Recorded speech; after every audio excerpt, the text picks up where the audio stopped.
as you stood in your own Oh my flames. gosh. Like, Still, my face is bright red now, just like with embarrassment.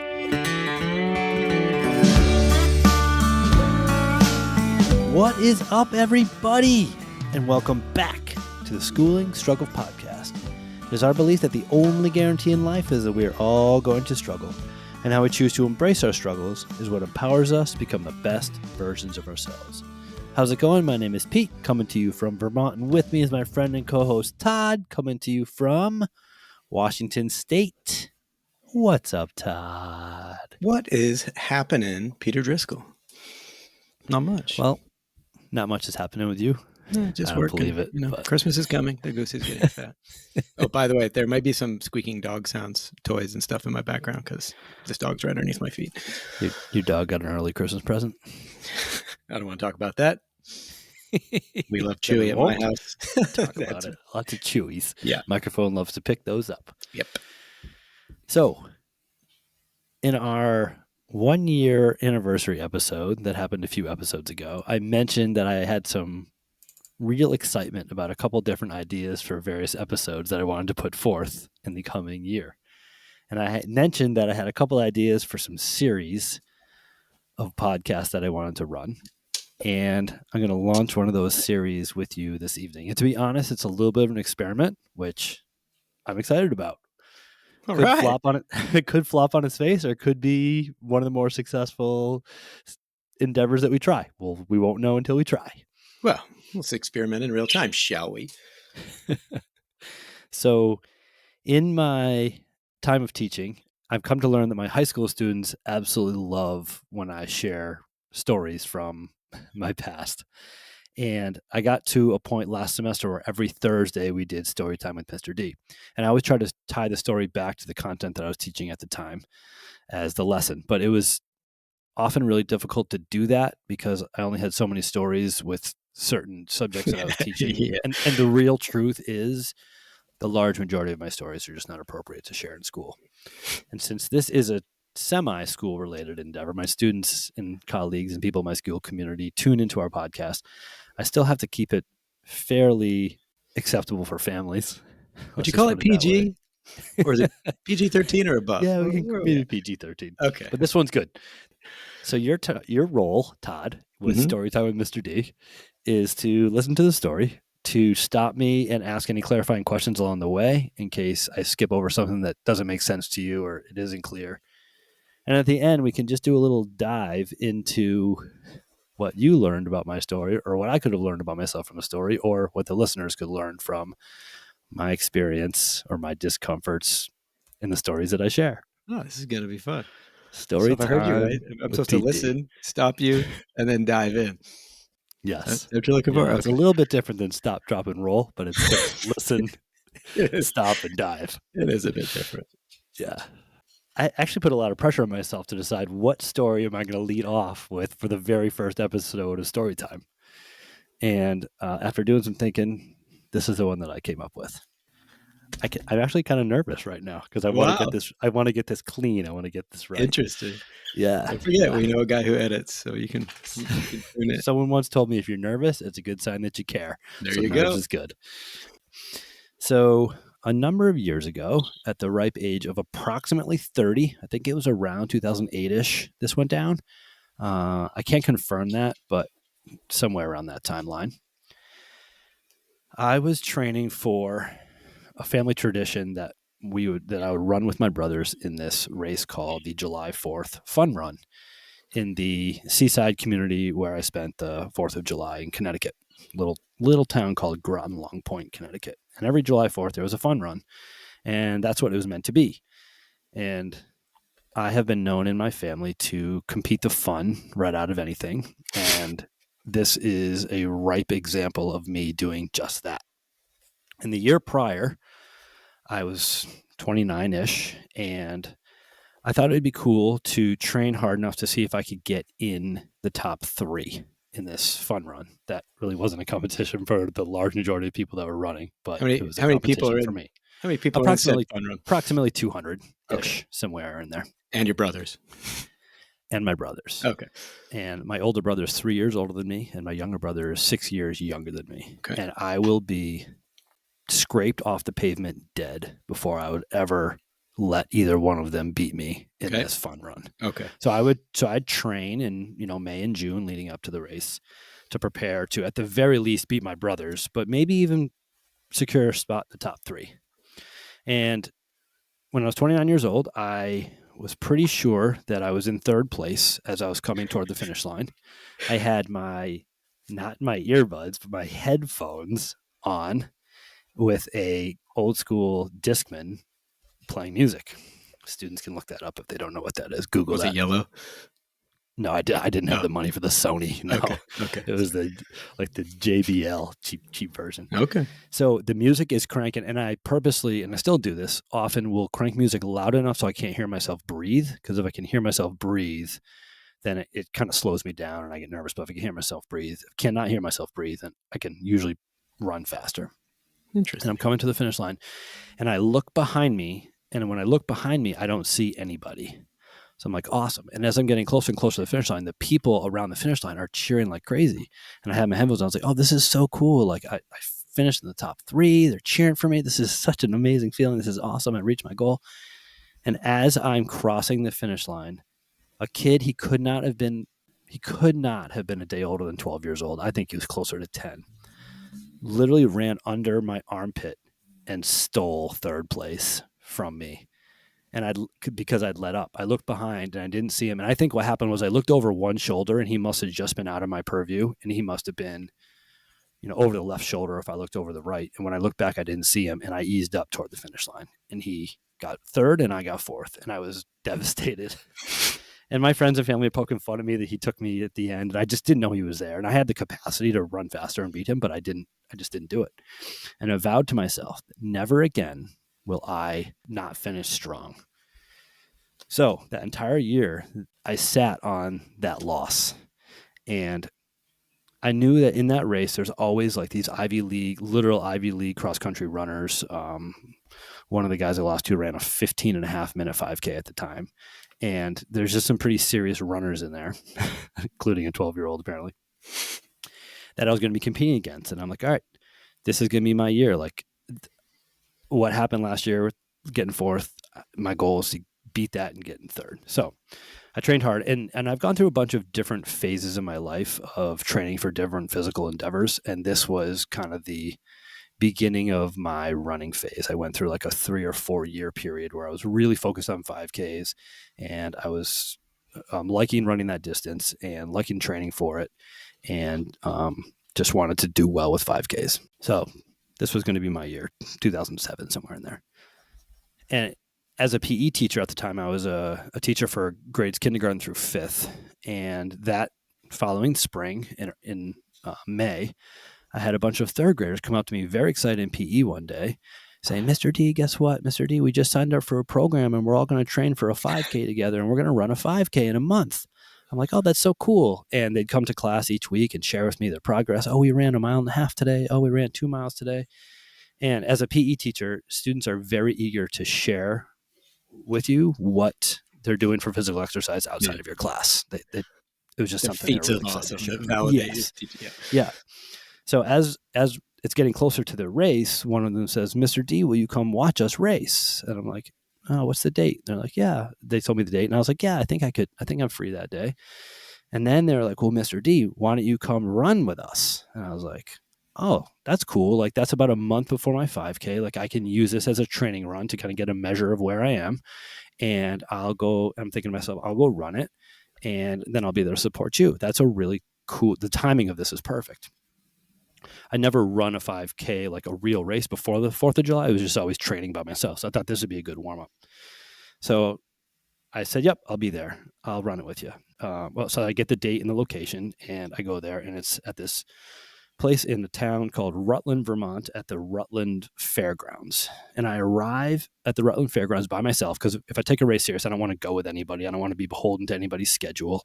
I want to get there with enough time that I need and go warm up by myself. I have a very strict warm-up routine that I do, and I don't want any distractions or interruptions from people that I might be traveling with. It's an individual sport. So I get there by myself, and the place is rocking. And there are pink balloons and banners everywhere. And I'm like, wow, this is the coolest breast cancer awareness fundraiser that I've ever been to. Like, this is awesome. So I put my headphones on, I make my way over to my space that's like away from everyone. And I'm thinking to myself, I really want to kind of hide over here while I warm up and not be distracted by my students. I'll see my students after I race, and I'm just going to get focused and do my warm up. I do my really focused warm up that has, X amount of movements, X amount of reps to get my body ready with my music on. And I kind of disappear from the crowd while I get warmed up. And then I hear an announcement to, participants make their way to the start line. So I kind of keep my headphones on and stay away from where I think my students might be, because I don't want to be distracted. I really want to be focused. And I'm constantly just blocking out anything that could possibly be a distraction from my performance in this race. And can I ask a question? Yeah. Are you segregating yourself from the students because like you want it, like is your intent like it's your race, I'm just here to support, or are you like getting in your head like I'm about to win all of these people in my class? So I want to win, and I get there, and it's like my thought was, what I'll do is I'll run this race as fast as I can. The chances of one of my third graders beating me is pretty low, so I'll be at the finish line to support them, and then I'll go back to their little area and celebrate with their families and all these things. So I make my way to the start line and avoid interaction or distraction with anybody, and knowing that I'll catch up with them at the end of the race. And I get up right at the very, very front of it, which is what I do during the July 4th race as well. As it starts to count down, I'm getting ready, and I put my music on and very, very loud. And they launch the race, 3, 2, 1, go. And I take off like a bat out of hell. Because my strategy at the time was, with a 5K, is you go as hard as you can, as early as you can, and you hang on for dear life at the end. And that was my racing strategy, and that worked fairly well. Obviously, it never got me third place in July, but that was my approach to racing. Okay. So I take off, and I say to myself, no matter how you feel, you're going to pretend that second place or whoever is right behind you, like that kid was that stole third place from me the year before. And you're going to run with everything you have, and you are never allowed to look back. You cannot look back. So I take off. And the race starts off running through the fairgrounds, and then it goes kind of out into the local neighborhood surrounding the fairgrounds. And there's volunteers at all like the corners telling you which way to go. So the route is very clearly marked. And I'm out in front, and I'm in first place. And I'm like, holy crap. Like, even in those July 4th races, there's always one or two just like exceptional runners that after a mile, I can't even see them. Like, that's how fast they are. And I'm running, and there's absolutely nobody in front of me. And I'm like, someone's right behind you. Breathe down your neck. Don't look behind you. So I run as hard as I can. I call it a crush run. I'm running so hard that I'm just barely able to keep that pace, but I can keep that pace for another step. And you try to link those steps together, right? Don't look back, Pete. Don't get distracted. Like, there's people on the sides of the roads, like, cheering for you. Like, don't wave at them. Don't smile at them. Like, I run through the neighborhoods. I come back into the fairgrounds. This race does a big loop around the fairgrounds, and then it kind of finishes where you run past the grandstands, and the grandstands are where like the horse races and tractor pulls are held when the fair is actually there in the fall. So it's a huge section of bleachers, and people are there, and I have my music on, and I'm not looking up at the crowd to see if they're cheering for me, just totally locked in, totally focused. I'm giving this everything that I have. Stay focused. Don't be distracted. And I circle through past the bleachers, and I'm coming toward the finish line. And I'm like, holy crap. Like, Pete, you're still in first. This is crazy. Like, push with everything you have. Like, just finish strong. Don't let anybody pass you. Don't look behind. Don't look behind. Don't look behind. So I'm running. Music's bumping. Can't hear myself breathe, but I know my heart's about to pound out of my chest. My lungs are on fire. My legs feel like I'm running in, concrete that's getting harder by the minute. And I crossed the finish line in first place. And I was like, holy crap, Pete, you did it. Like, this is so awesome. I take my headphones off, and I kind of like put my neck down, because the lady has the little medal they put around your neck. Oh, yeah. And the lady puts the medal around my neck. She says, congratulations. I say, thank you. And I turn around to see where second place is. And Todd, I'm not exaggerating when I tell you, there was nobody in sight. Like, like I could not see anybody. And I was so confused. I was like, what just happened? Like, maybe I took a wrong turn and I cut a section of the course off. Yeah. Maybe I cheated the race without knowing about it. Like, the course is pretty clearly marked. I don't think that was a mistake. Like, but that had to, this is the only explanation I could come up with. And I was just so utterly confused. And I'm kind of looking around to see what's going on. And no one's really like cheering for me or congratulating me or anything. I was like, what's going on? And way, way, way in the distance, I see a kid. And the kids in the race all had pink shirts. And there's a kid who's alternating walking and running and walking and running. And then there's an adult with them that is also staying next to them, walking and running and walking and running. So I was like, I don't really know what to do. So I start to kind of walk back down the course to try to find my students. And as I'm walking, I start to put the pieces together in my mind. And I realized that this was not a breast cancer fundraiser. This was not a 5K. This was what's called a Girls on the Run program, where girls train and every adult in the race runs with one of the third grade participants, and you stay with your girl until the finish line. This was not a competitive 5K at all. And the whole premise of it was you match up with a student and you support them to the finish line. And there wasn't any like placements or anything like that. And I was just standing in front of a crowd of people who are looking at me going, this guy just crushed a bunch of third graders in this race. It was the most humiliating, embarrassing moment of my life. And I'm sure you have plenty of questions, but this was the real kicker. I realize what's going on. I run back down. I find one of my students that's struggling, and she was with an adult, and I just stayed with her till the end of the race and try to like save a little face and to like have some sort of awareness of what the heck is going on. And I get in my car and I check my phone before I leave, and I have a voicemail, and I check the voicemail, and it's my buddy who has a daughter in third grade, and he goes, "Yo, I just saw you at the race. I saw you smoke all those third grade girls. Bro, congratulations. You're awesome." I was so humiliated.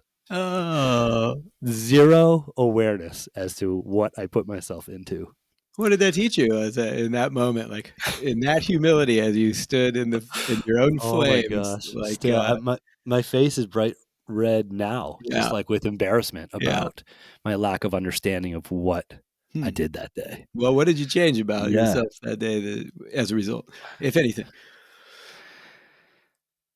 Um, Like, hopefully, you'll do a little investigation of the events you're yeah, signing up for.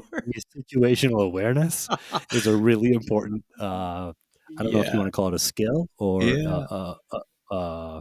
endeavor worth diving into before you get Mm, into something. interesting. I also have this ability to compete the fun rate of something, and I, as I get older, I'm becoming more in tune and aware with when it's okay to flip that switch to be competitive and when it's not. Huh. And I mean, I was a 30-year-old man at that time. I should have had the awareness to do that. I thought what it was a 5K that was run out of the fairgrounds, and it was a regular 5K, and my students were there doing some sort of fundraising for breast cancer. That's what I thought it was. But I That thought is it was not a what it real I thought it was. was a real risk. There was not one Yeah. person there to compete in that race, and not one adult that was even running. So, It's a good one.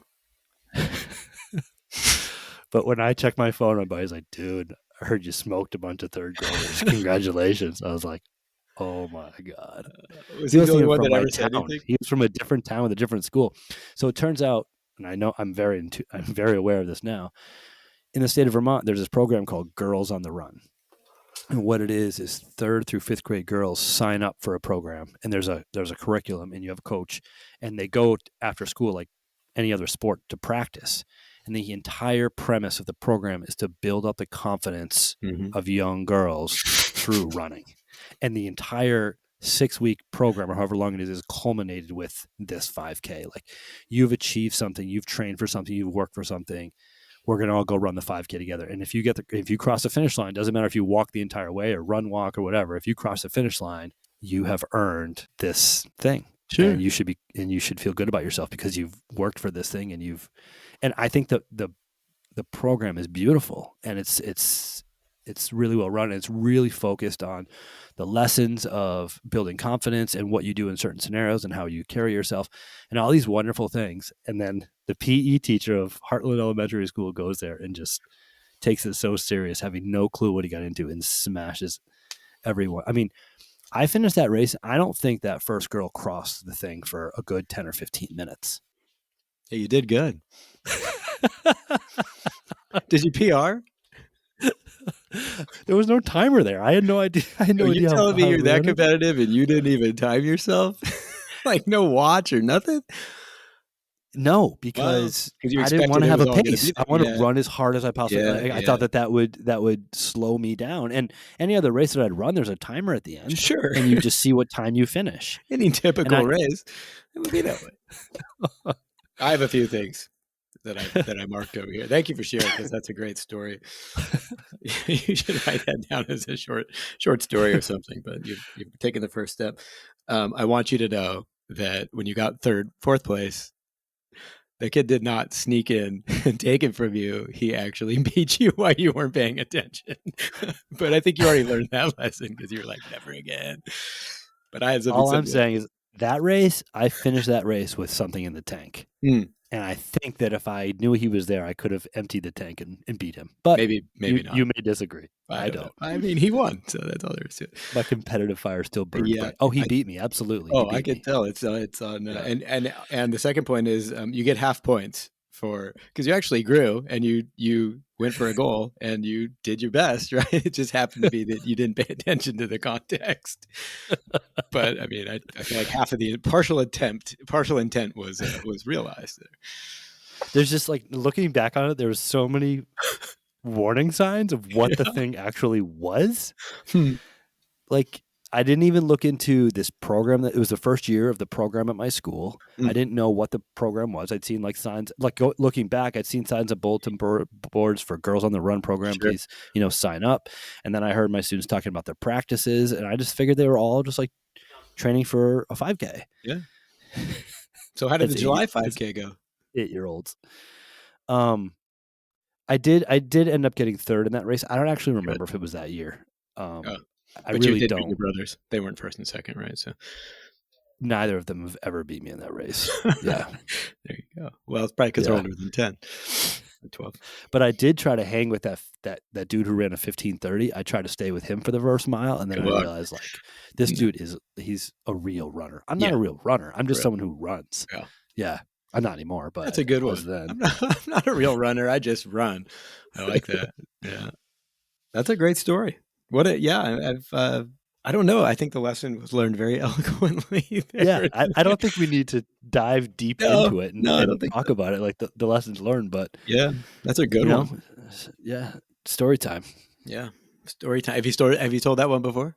Oh yeah, I think that's a good one. I don't know if someone said to you, "Hey, what was the most embarrassing or the most humiliating single moment of your life?" For some people, that's probably difficult to answer, but for me, it's very clear cut. Like that was it without question. Yeah, I've done some things where I was absolutely humiliated, but that was on a different level. Do you remember super soakers growing up? Oh yeah. So for all the youngsters out there, they might still be a thing. I think really they know, make but something they were similar for sure. Yeah, they were the first water gun to like really shoot far and to be able to hold a ton of water. And I went in my buddy's house with a super soaker and just lit up his younger brother. And the kid's just curled up in his bed, and I am just soaking him and his bed gallons of water. I feel a tap on my shoulder, and I look over, and it's his mom. She's like, Pete, can you please not do that? I was like, oh, I was just so embarrassed. But I have many, many examples of times where I made poor choices and got caught or got seen or was humiliated. But that Girls on the Run day, that was at a different level. Yeah, that's definitely a learning opportunity for you, hands down. I couldn't even imagine. Like, it's almost one of those stories where you hear it and you feel shame for the person who's telling the story. The recount, like, oh, I can see where this is going. Thankfully, the girls that were in that race have now graduated from high school, and I don't have to be reminded of that anymore Yeah. by seeing them around. But yeah, And your buddy and was the only one you ever heard? Like nobody ever slighted you in any other context? yeah, like no, a lot of people did. A lot of people did. But like when I got a phone call from a friend from a different town who I didn't even Yeah. see there that day, it was like, yo, I was like, oh This is God. bad. Yeah. Yeah, it was Yeah. brutal. It was Huh. brutal. Awkward, but yeah. Yeah, awkward. Yeah. So before Well, we sign off, this is a yeah. short episode tonight. But Yeah. before we sign off, I just want to inform our family of listeners that Todd and I are working diligently behind the scenes to continue to provide you with different ways you can reach out to us at schoolingstruggle@gmail.com and just ask to be put on the mailing list. And we'll put you on the mailing list.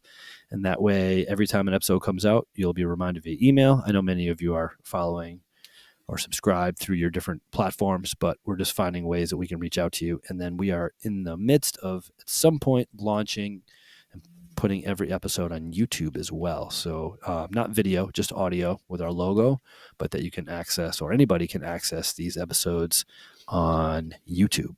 And I'm in the process of recruiting a student to help us with this Oh yeah. as part of his independent project class at Hartford High School. So has some cool things in the mix happening, but none of it nearly as humiliating as my Girls on the Run Yeah. experience. Yeah. And there you have it. Story time with Mr. D. That's a good one. Thank you for Yeah. inviting me. Yeah. Sorry I didn't have more questions. It was, I don't know. what could I you guess not? it means that I did a decent job, hopefully, telling the story that you didn't Yeah. have a lot of questions. Yep. I thought it through how I was going to share it, and that was the way that I thought would be best. I thought it worked I'm well. working on my storytelling skills. Someone once told me, if you want to be able to really relate to people, be a good storyteller, because regardless of what context, people can feel connected to you by storytelling. So Huh. I got to brush up on my storytelling skills, and I'll be interested to hear the feedback on this episode, if it's worth to continue to keep doing, or if it's thanks but no thanks. But it's one of the series that I was excited to launch, and I think every now and again we'll drop in a I story like it. time with Todd and Pete. Let's do it. Awesome. To you family listeners out there, we don't say this lightly. We are incredibly grateful that you take the time to connect with us and to listen to our beautiful voices. We appreciate your ears. We do thank you for your time. We are incredibly grateful for your attention. We're the School and Struggle Podcast, and we are out. See ya.